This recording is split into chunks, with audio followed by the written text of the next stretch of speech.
Today on Running to Him. Purposely taking a life is an affront to God and society. The penalty should be the death of the perpetrator. Now we'll read through the Pentateuch until January, and we read Exodus chapters 21 and 22 today, and concentrate on verses 21, 12 through 17. Exodus chapter 21, verse 12 through 17 says, "He who strikes a man so that he dies shall surely be put to death. But if he did not lie in wait for him, but God let him fall into his hand, then I will appoint you a place to which he may flee. If, however, a man acts presumptuously towards his neighbor, so as to kill him craftily, you are to take him even from my altar, that he may die. He who strikes his father or mother shall surely be put to death. And he who kidnaps a man, whether he sells him or he is found in his possession, shall surely be put to death. He who curses his father or his mother shall certainly be put to death." Sarna has an excellent article on the death penalty, and it follows this paragraph in its entirety. But right now, I'd like to address two verses 15 and 17, and these speak to how we are to treat our parents. This statement by God, through Moses, puts parents as the pinnacle authority on earth, and we are to honor them, not plan their murder, and not to curse them. The reason is that we are all under authority, and if we don't honor our parents whom we see, how can we honor God whom we don't see? Now, Sarna writes the following concerning the death penalty. The Hebrew stem, as noted by Rashbam and Bekor Shor, applies only to the legal killing, and unlike the verbs for the taking of life, it is never used in the administration of justice or for killing in war. Also, it's never employed when the subject of the action is God or an angel.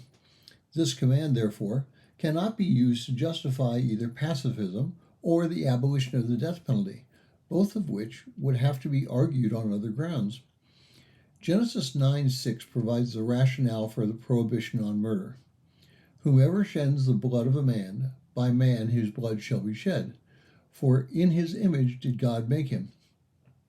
This means that society must exact satisfaction for the crime of murder because life, being derived from God, is infinitely precious and is his alone to give and to take.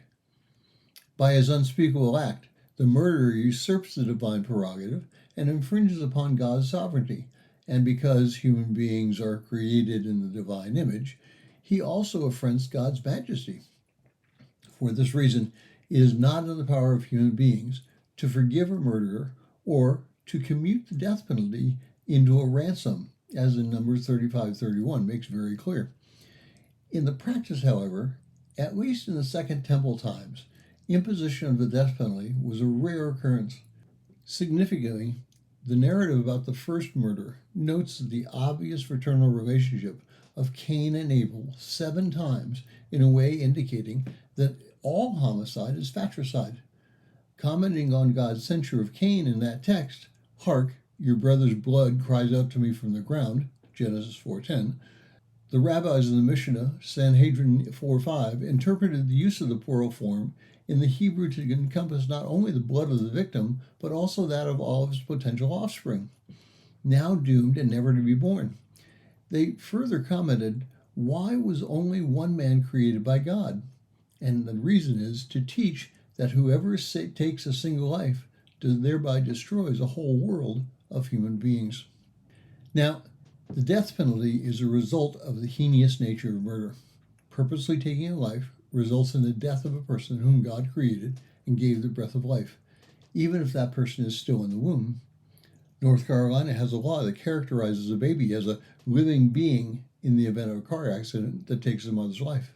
The Texas legislature has proposed that a pregnant woman who is alone in a car may drive in the HOV lane because of her pregnancy. Purposely taking a life is an affront to God and society. The penalty should be the death of the perpetrator. Thank you for listening. We pray that today's devotion was meaningful to you. We would love to hear from you. You can use either Facebook or YouTube to like, subscribe, share, and tell others about us.